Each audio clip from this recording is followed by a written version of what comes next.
Good afternoon and welcome to the afternoon session for the Plex track, the first one.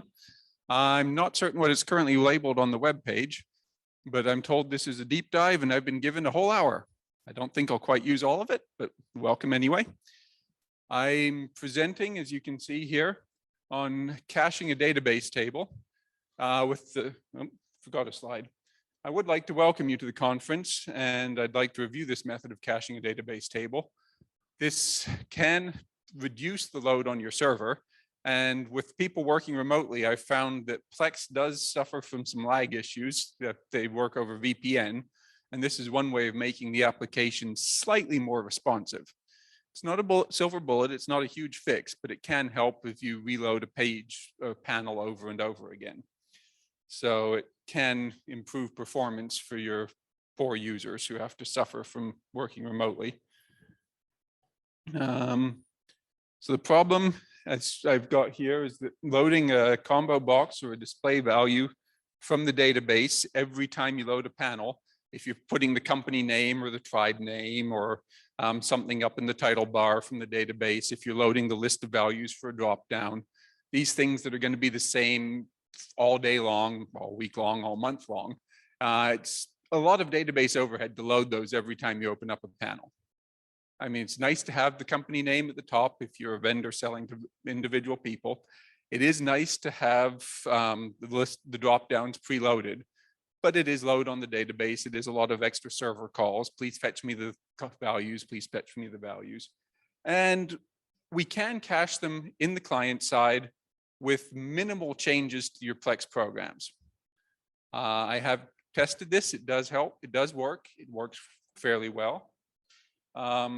Ways of doing it that I could think of is you can either not fetch from the database, you can just have constants compiled in. You can purchase a more powerful database server, which is relatively cheap, or most of us aren't usually bumping up against the limits. Or you can cache the values locally. Amazon has pages on how to do this. There's all sorts of servers, Couchbase, Memcache, Redis. I'm not certain. I haven't investigated how you would integrate those with Plex.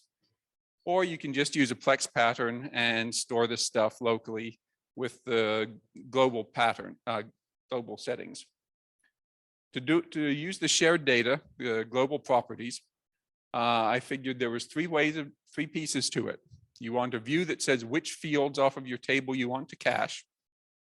You want a function that will then load up the cache. You can call this when you first start your exe, when you first need it, whenever you feel like, and then some functions to read from them, either a single fetch, which can also double as a check row in validation, or a process group where you can work through all of the values and load them into a combo box or do something for every value.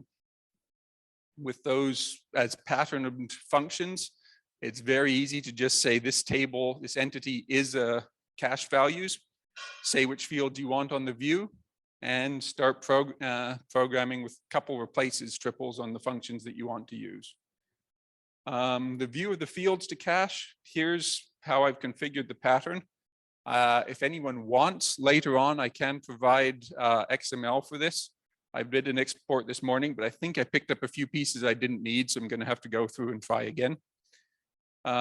Anyway, so view is a data access, the function, my pattern function is a data access. It's got a view cached fields. And because I don't actually normally want this on the database, for my pattern, I've said implement sys no. And in this particular case, it's got to process the cache data. The function to load the cache, I scope it to fetch. You could scope it to any function you want to. It is a process group client, which is one I've got that just implements the process group logic on the client by merging in the bits that load up a grid. Replaces the view, so you only get the fields you're after. I thought I had action diagram code here.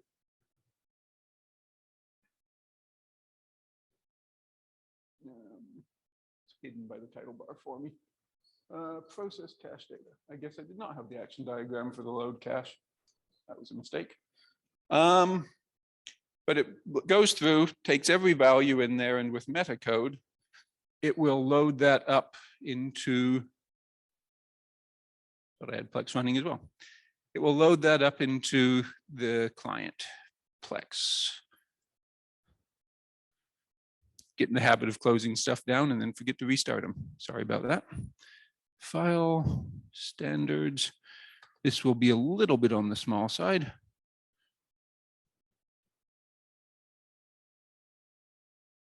Cache. Fetch.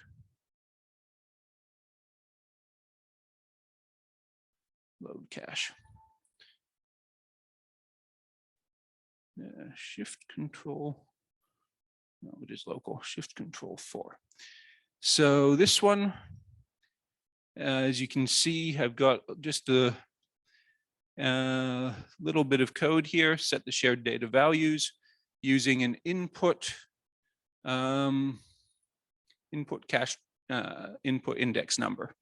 And what it does is it just spins through every single field on the view and determines if loads it as a shared data value for the next secondary index. That way, by incrementing the index every row, all the columns are available just by field name. And that's all the code, as you can see up here. All the code it took to load all the values, all the rows from the database into global properties. Very little code. Once it's written, very reusable, easy to understand by anyone coming after me, because there's very few lines to it. Having forgotten to paste that action diagram in, then to actually use the cached values, this particular one is the process group that will read through all of them. I use this to make something a bit like a single fetch later. Few triples, not many triples, just using standard functions, all from the CA libraries. Action diagram code, the first 3 pre-points are just undefined to keep the generated code down, not necessary. Set the global indexes, set the position, just says start with the first row. And then the fetch a row just goes off and gets all the columns that are cached and makes them available for you in the view of this function. So simple process group, reads through. Once again, very few lines of code, easy for people to understand later. And this is a pattern. Once it's implemented, you can make an ISA, and you shouldn't have to do anything with this function either. The single fetch, that wrapped funny, is just one of those process groups that we created. And it goes through and reads all of them until it finds one that matches the keys you've passed in. Not the most efficient, but I would recommend caching for tables that are, did I go forward or backward? Caching for tables that are up to 100 rows maybe. Beyond that, you might as well just go back to the database. If you're worried if the table changes frequently, you also wouldn't want to cache this. If you want the latest customers, you don't want to pull from the cache. I would recommend using this for things like states you do business in, countries you do business in, stuff that'll change once a month, once a year, but you do want to fetch it. Promotions for this month, you might want to have a list of the promotions that are going on this month so they can pick it. But out of the thousands of promotions you've had historically, you'd only have 5, 20 available at the moment. So just cache them once and then they're available all day or until someone closes the program down. And you don't have to keep reading them from the database. You can just look in the memory. Once you've created the single fetch, you can say entity validates, validated by, and say the single fetch, your cache single fetch, and it will do the Plex automatic validation will then do from this instead of talking to the database. You've removed one more point of talking to the database once the values have been cached. Simplify the single fetch because the way I've written that, you have to pass in the global property that it's cached in. So if you read table A, it would cache in global property 12. Table B might be 15, and you don't know which one it was.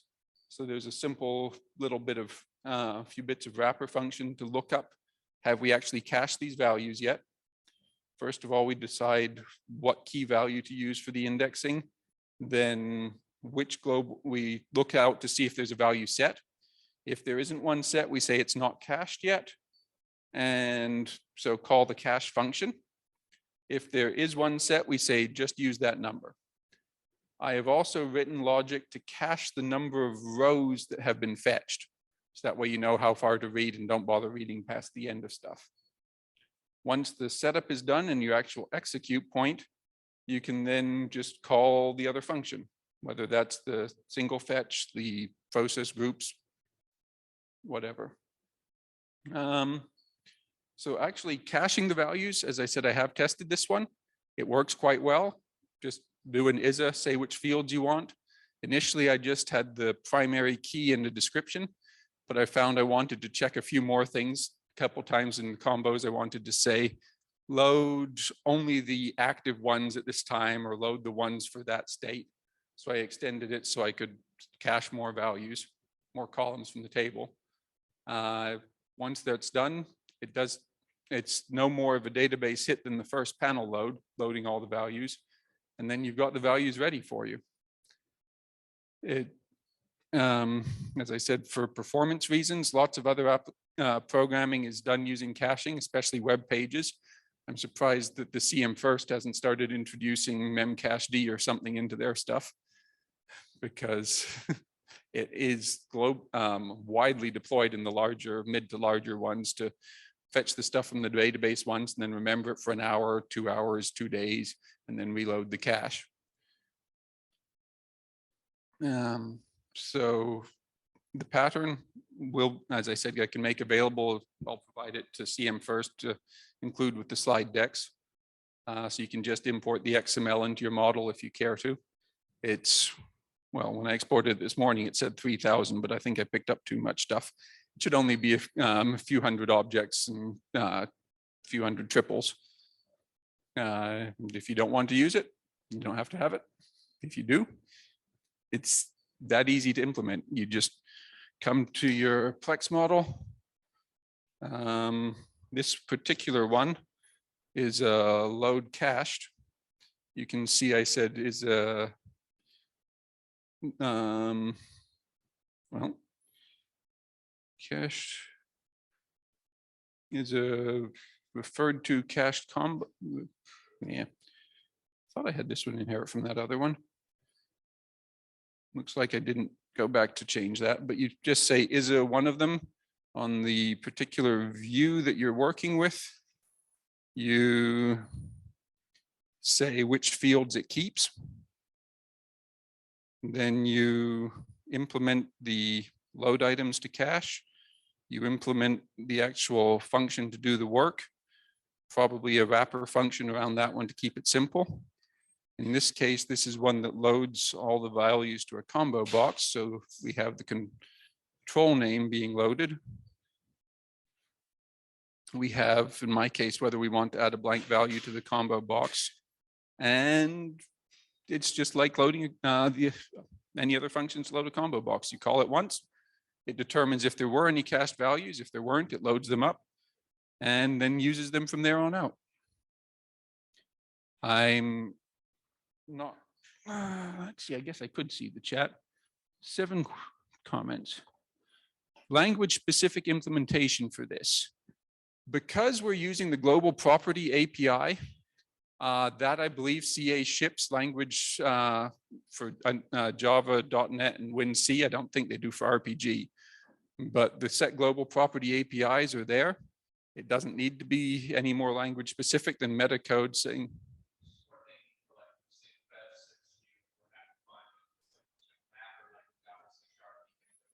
Yes. But that wouldn't, you could do that. It wouldn't be all native Plex. If you were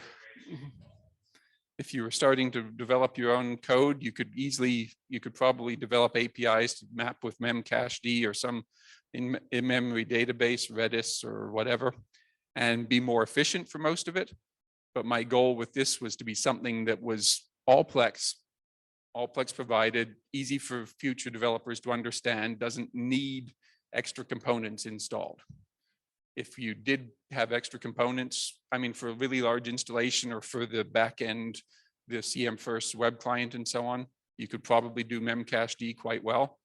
But for the Windows clients, the .NET clients, the Java clients, installing extra pieces on the client is doable, but a little bit more hassle. Yes, Rob?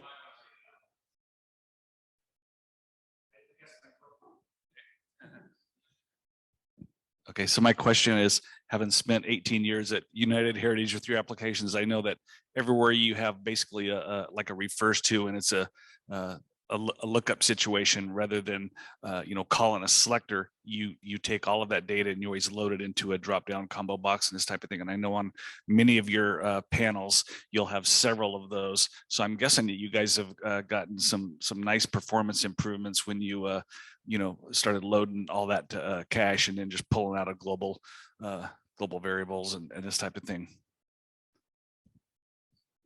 We haven't gone back and rewritten many panels, but as I've been going forward and as I've been maintaining panels, I'll go back and change them. So we haven't had a project that we went through and redid everything existing. It would be nice, but there's always features to add, not improvements to be made. But new stuff, I've been doing this. I will admit, there is a bit of time when it's really annoying during development, because I'll do some stuff, go off and change the table values, and my program won't notice it, because I'm trying to test against this table value, that table value, so then I have to keep closing and reopening my program. So in development, as a developer, it can be annoying. I don't just close the one panel and reopen it. But for the end user, the end customer, especially when they're starting to work remote, if they're running the Plex program on a local machine, which is VPN'd over to the IBMI, that adds a lot of latency for every single server call. Can you please fetch me these values? Okay, I've got those. Can you please fetch me the next set of values? So this can mean that the first time you open up the program or that panel, there is still all that latency. But if you then close it and reopen it, look at the next customer, look at the next order, look at the next whatever, those values are already on your computer. They don't have to be fetched over a high latency slow link. So we're getting there, but as you're aware, small development. Yes. Yes. And since Roger's asking about the old ones, a lot of our old programs, actually, they didn't use a pattern function to load the combos. They just copied code in and tweaked it. So we've also been, as I've been coming across those, I've been migrating them to use an external pattern function. So it's not local code, which probably is clean, but isn't necessarily the same from one to the next. So there's always the chance that there's a little one-off difference somewhere. As Plex developers, I'm sure most of us have had this experience where they just copied pasted the code and occasionally they forgot to initialize something, or this one started from 0, that one started from 1, and you don't notice it. It can be difficult. Other questions? Nope. Have you noticed that was it? So do I have any other questions from whoever's out there in the audience? As you know, preparing slide decks, you're never quite certain if you'll go long or short. Nothing? Anything from the people, anything else from the people in the room? Any places you think this might help you? I haven't benchmarked a bunch of applications, but I know lots of programs. They've got the panel that pops open and loads this constant here from the database and these 4 values and populates a drop down. And a lot of times that stuff could be cached and therefore save a lot of hit, especially if you've got a few hundred users. Every time they open up a panel, 4 database hits. It's not big in the individual, but a few hundred users times 4 database hits every 2 minutes can start really adding up.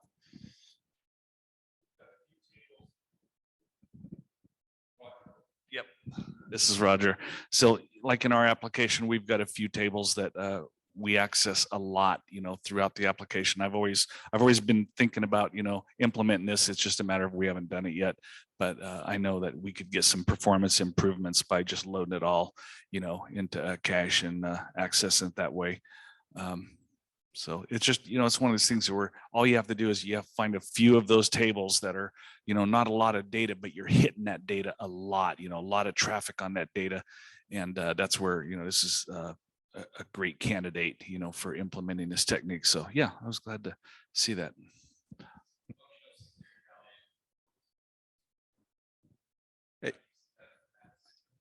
Abram was just saying functional security validation. I'm guessing that's where you check is the current user authorized to this function.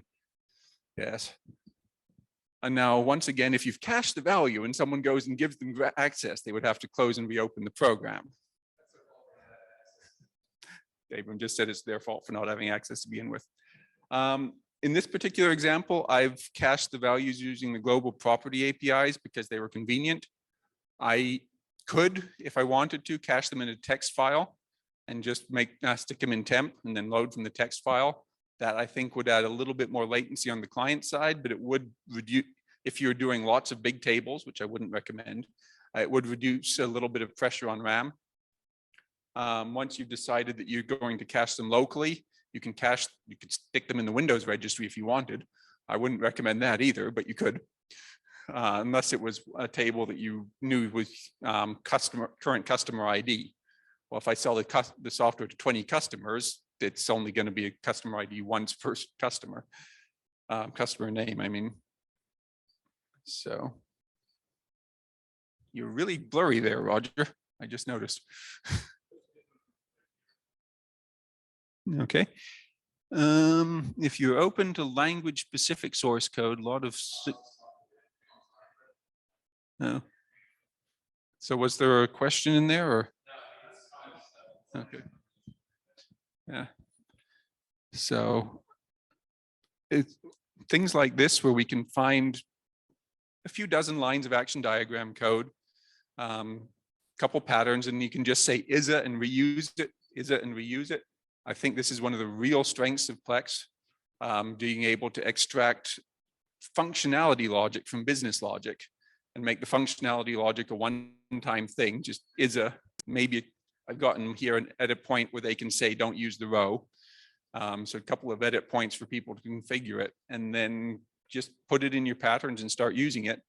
Yes, when people come into your company with Plex experience, they might have to learn about this new pattern, but that's a one-time thing, and then they can just see it used over and over again and use it themselves and save yourself copy-paste errors when they, instead of copying code. So apparently I'm about half an hour early, I think. Sorry about, I do.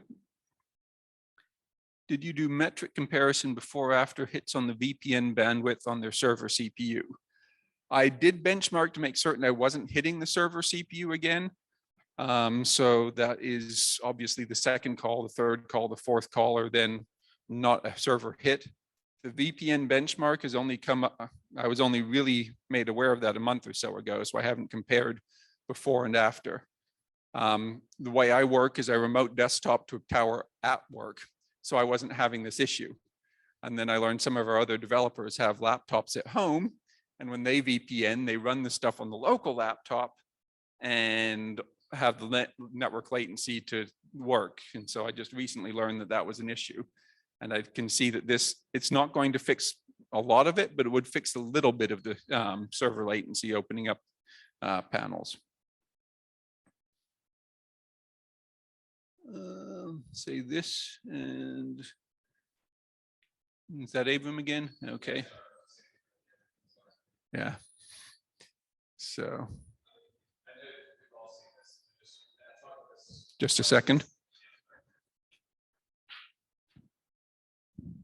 Yeah, I just want to say that, like, I know we've all seen this as Plex developers. Plex, and I talk about this a little tomorrow, Plex's SQL generation is very good at getting something out quick, but in its efficiency, it leaves a lot to be desired in a lot of areas.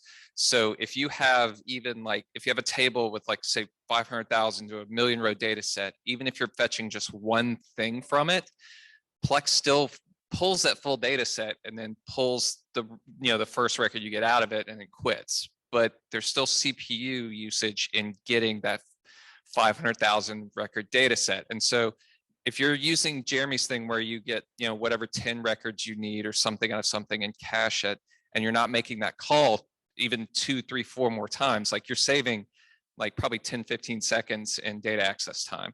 So.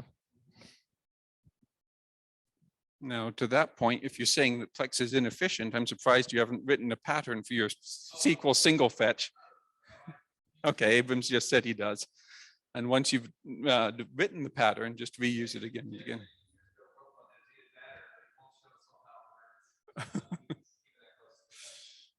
Well, yes. Okay. Yes, Roger? Just a minute. So before we end the session, because we are a little ahead of schedule on this, Andrew's got a lightning talk that he can do like right now to kind of slip it in. They'll give us a better use of our time and stuff. So yeah, so everyone just stay on the session, and Andrew is going to get set up, and he's going to do a lightning talk for you on debugging.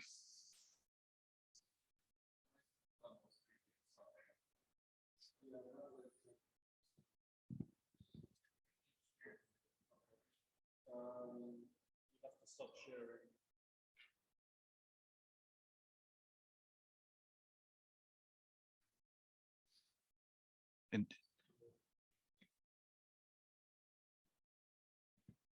can you take your laptop?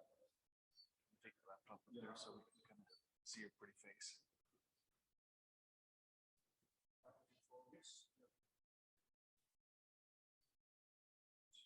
Microphone. Good. Right. Got to be careful. Yeah.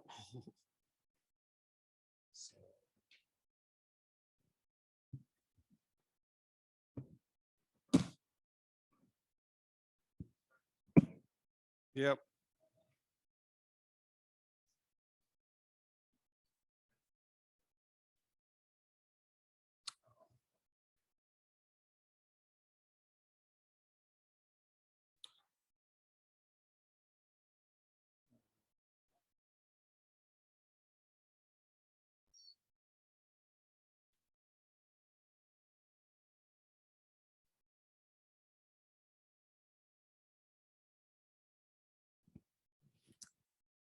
Okay, yep. So I wasn't really prepared to do this talk just yet, but as we've got a few minutes, I'll get this one in. So this is mainly related to web clients or just general web development if you're working in the browser. So there's some good tools you can use. So just wanted to introduce some of these tools. I use them pretty much daily. So hopefully web client developers or just general web developers can get some use out of these. So the first thing is developer tools. If you use Chrome or Edge or even Firefox, it's got a different version, but basically the same functionality. You can just press F12 or Control-Shift-I, and that takes you into the developer tools. So it'll be like a separate window, or it'll be docked to the side. And there's a whole bunch of tabs, a whole bunch of functionality. And yeah, I'll just go through some of the features that I find useful. So with JavaScript functions, I'll be talking later about just debugging in Java, setting breakpoints, going in, querying values. We can do the same thing with JavaScript using the developer tools. One little hint that I want to share here is that if you know a particular function, JavaScript function is being called, such as digit.focus, if you're trying to work out if you're having an issue with focus, you can kind of search around and try and find where that method is defined. But the quick way is just type it into the console. So just type in digit.focus, and the function will show up in the console, and you can just click on it, and it'll take you to exactly where that code is defined. So then it'll go straight in, and you can just set a breakpoint there. And then next time when it's doing the focusing, it'll stop on your breakpoint and you'll be able to query that.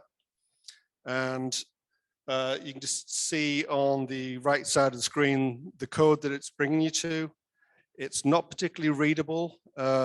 We have variables like _351, so that's not very meaningful. So I'll show you a way to clarify that. So just an explanation here. When we create web client, when we build it, we run what's called minification, and that is taking all the JavaScript files, putting them all into one file, and then reducing all the variable names to just a few characters, and it just makes it just one file to load rather than loading from multiple files. So it increases the performance of your web application massively. The downside is that it's not very readable. As I say, you got variables like _351, and you're doing comparisons is _351 greater than _AB6. Not very readable for developers. So some web client developers might not be aware of this, but there is a way to view the original JavaScript code with all the original variable names and even like indented, more readable. So the original code you can find in Eclipse underneath the web client project. And if you look in there, you'll see there is a reference library called web client, and it's got some version numbers, .jar, and you can expand that and you'll see you've got a folder structure, meta-inf, resources, JS. And there's a whole bunch of folders in there. That's where the original JavaScript code is. So what you can do with that is if you copy it, so you can open up the jar file in something like WinZip or 7-zip. You can extract that into the web content folder of your application. And so you'll have it, it'll expand to a folder called JS. Just put that directly under your web content folder. And then all you have to do now is go into your web client properties and enter a line that I have here, resurl.com.adcaustin.webclient, and then equals, and then the name of your web application. We have the ADC Austin there because for backwards compatibility back from when it was originally developed. And then you just republish your web application. So now when you look at these functions, so we do the same thing, type in digit.focus in the console, it'll take you directly to the original source code. And so on the left, you can see that it's a lot more readable than the minified code that you're working with. So then you can step through there and yeah, have a better view of what's going on. With another thing you can do, I find useful is debugging events. So for those not familiar with web clients, the browser sends events to the server. So anytime the user does something like click a button or loses focus on a field, your Plex application needs to know about that. So the browser sends the event data. So it's got information like which control was the event occurs on and what type of event, such as a button click or lost focus. It passes in the values on the panel, and that's useful for when it does a get statement. It'll get the current values that the user's been entering, and it also sends the current focus. So when you're trying to debug things like lost focus, it's difficult to do with the developer tools because when you switch to the developer tools, it's losing focus. And at that point, the moment's gone, so you've lost it. So what I like to do is just put a breakpoint just at the point where the event is sent. And to do this, there's a Dojo method called xhrpost. And you can just find that in the JavaScript code, put a breakpoint there, and every event will just stop at that point and let you take a look at it. So yeah, it's just a very small function, but just one breakpoint there. And there's a variable called args, and you can expand it, take a look, and you can see here it's telling you that the current control is that the log on button is being pressed. Tells me what's in what's in focus and a lot of other information, so I can make sure that everything is being passed to the server. So that's always useful for me.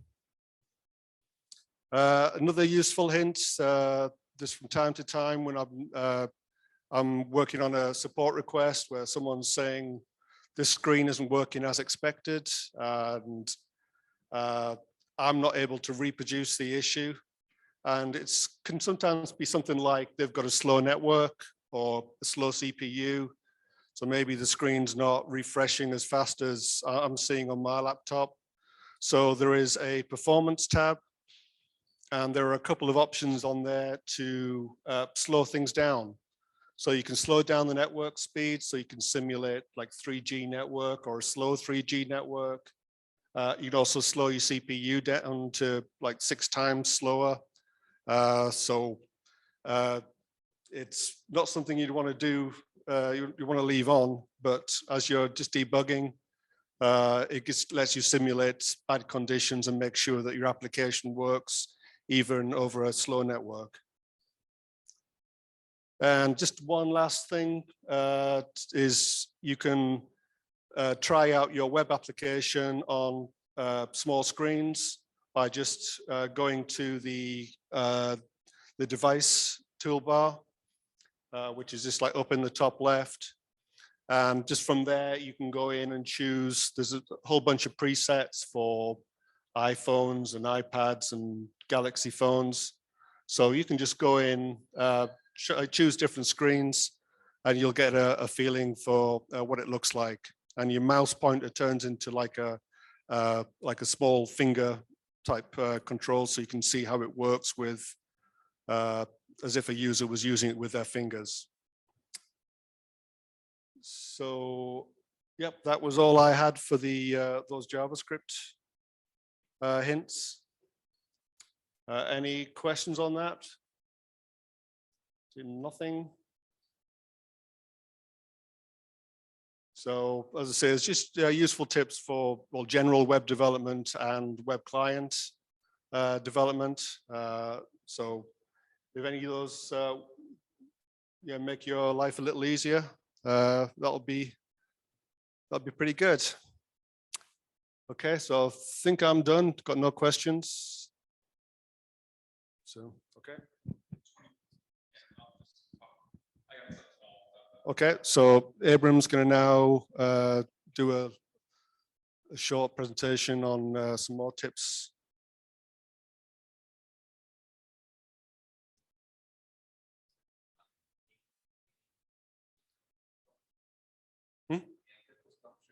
Okay, yeah. Yeah. Okay, you should be able to share screen now.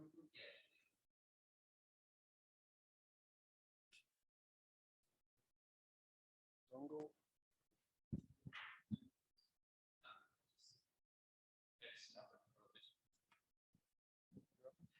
Okay, so I apologize for the informality of this. I really wasn't planning on even talking about this at all today, but something I've been working on that I think is kind of cool. So, all you RPG people and all you iSeries people, y'all are so used to being able to submit jobs and have code just run asynchronously, have, non-interactive jobs running to where things can happen. Well, in the Plex Java world, Plex's Java runtime is a little more picky than that. So unfortunately, it's kind of difficult to kind of set something up like that. Well, I kind of did it a few weeks ago just because I was trying to run something to simulate the way submit job works. And so I'll just kind of show what we can do here. And this right now, and let me get this chair out of the way so I can actually do this. This is actually working specifically with web client, specifically because we have to kind of interrupt the OB function call. And so the way this works is if you want to call a function as a quote unquote submit job, you basically run a source code object before the call. And what's going to happen is the code I have kind of sitting will run through all the OB function setup and run through the OB run setup. And then when it goes to actually do the call, I'll basically interrupt it, say, I'll take it from here and return back a null. And so then your Plex sharing source code just continues as normal. From Plex's point of view, it acts like the thing is called, but it's just not going to do anything. So it'll just continue down your action diagram. And so what ends up happening in the background is after I kind of intercept it, anybody who's a Java programmer knows about this. You know, we don't do threads or anything anymore. We use completable futures. So basically, we create a completable future of what we want to call. The big problems I had with this is Plex's internal runtime is very, very, very picky.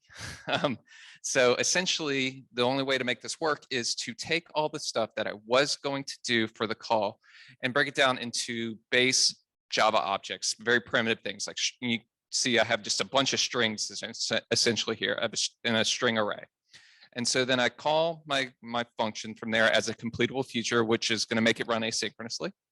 And so then from there, all we really have to do is then set up our own Plex runtime objects. So we set up our own OB app, and then we work on copying over properties that we need because things are saved in memory that may have been set at login. So I need to make sure I get everything that the person did when they were initially logged in and set those properties up for this session. And so then from there, once I have all those sessions and all the database connection strings and everything, then we could just call the function. And again, I'm just shameless plugs all day today. I'm going to do a presentation on exposing as REST APIs. And a lot of this code is very similar because Plex really wants all of these objects initially set up for everything to run properly. This is normally done in Java through the OB launch class, but we don't want to waste our time doing that. So we basically set up our own. And so we set up our own OB app and then just tell Plex to run. And as long as once we set up that OB app, we set up all the proper properties in memory and what else? Oh, and any other session memory storage, which I do some session memory storage here. So I had to make sure to set that up too. Once you have all that set up, it will just run as it would have before. It's just running as a separate app on the same web server. And so you can have several processes running concurrently. The one problem with this is it's not like JavaScript async where there's a callback function. Because we set up our own OB app, it's kind of a one-way street, kind of the same way as submit job works. So as long as you're thinking of it in that frame of mind, it's going to run exactly the same. And I don't know if this is something people really want to look into or something they want to try to do for their own web client application. But I think it could be really useful because there's no reason. I mean, obviously, again, if you're using the iSeries, you can just do a submit job. But if you're one of these people who's just doing Java and JDBC connections out to a database, this is a good way to not have your user wait for anything anymore. You could just have a bunch of these asynchronous processes just running and have the user just working on the exact thing that they need to do at the time. So anyway, this is just something I was working on. And if you have interest in this, just reach out to me. I can kind of talk more about it. And we're working on getting this into the web client product soon. It's just we had to prepare for a conference, so I couldn't quite get into the product yet. So anyway, that's all I had to talk about. I have more presentations tomorrow, so shameless plugs. But thanks, everybody. If there's any questions, I'd be happy to answer them. The presentations will be available. All slides should be uploaded to the website by the time this is done. Not exactly in charge of the website, but yes, everybody sends all their slides to a common place, and everything should be uploaded. Any other questions?